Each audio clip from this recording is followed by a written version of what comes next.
ওয়ালা তাফাররাকু, তোমরা বিচ্ছিন্ন হয়ো না। পেকুয়ার ভাইরা আওয়াজ করে বলেন তো আদেশটা কার? এখন বলেন আমাদের ঐক্যবদ্ধ জীবনের দরকার আছে না নাই? এই যে ডক্টর মোহাম্মদ ইউনূস আমাদের লিডার, উনি যে আমাদেরকে জাতীয় ঐক্যের আহ্বান জানিয়েছে, ওনার আহ্বানে আমাদের সাড়া দেওয়ার দরকার আছে না নাই?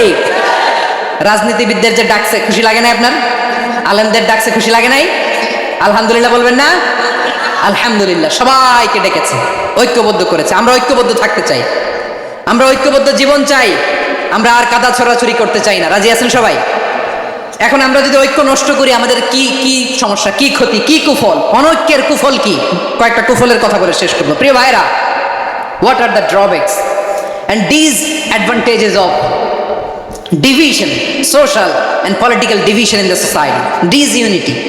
আমরা যদি বিচ্ছিন্ন হই, একে অপরের যদি মারামারি করি, একজন যদি আরেকজনের কাফের ফতোয়া দেয়, আমাদের কি ক্ষতি? শুনবেন? কথা কয় না, শুনবেন? এক নাম্বার ক্ষতি হচ্ছে আমরা যদি বিচ্ছিন্ন হই আমাদের শক্তি কমে যাবে, আমাদের পাওয়ার আমরা হারাবো। আমাদের কি হারাবো? পাওয়ার। মনে রাখবেন, যখন আমি একা থাকি তখন আমি ব্যক্তি, যখন আমরা সবাই মিলি তখন আমরা শক্তি। এই শক্তি নিয়ে আমাদের সামনে এগিয়ে যাওয়ার দরকার আছে না নাই? তাহলে আমরা যদি নিজেরা বিরোধে লিপ্ত হই, আমাদের ক্ষমতা, পাওয়ার ছুটে যাবে।